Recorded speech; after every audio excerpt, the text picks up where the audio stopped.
Il sera certainement le prochain chancelier autrichien et par conséquent le futur plus jeune dirigeant national au monde. Le Parti populaire appartient à l'establishment et peu de temps après en avoir assumé la direction, Sebastian Kurz l'a secoué.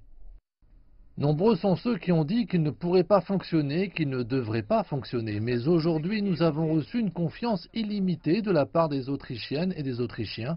Je leur en sais infiniment gré.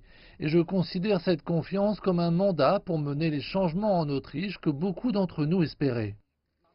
Cependant, sans majorité absolue, Kurz aura besoin de l'aide d'une source possiblement controversée. Dans d'autres parties de l'Europe, les partis centristes ont essayé d'isoler l'extrême droite.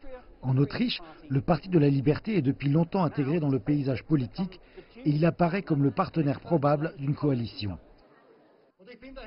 Le Parti de la Liberté va probablement réaliser son meilleur score historique en deuxième place.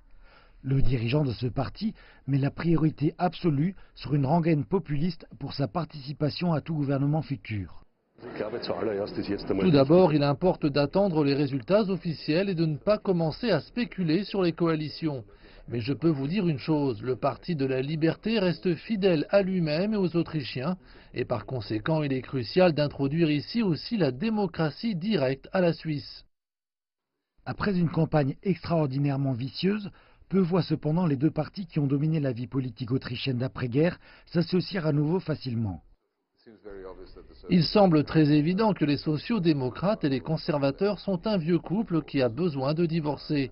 Et le sentiment chez les sociaux-démocrates semble être que toute autre option, autre que les conservateurs, qui ont fait campagne sur un agenda de réforme, nuirait à la puissance sociale démocrate. En une année d'élections en Europe, l'extrême droite a réalisé de nombreux gains, mais elle n'avait pas encore intégré un gouvernement.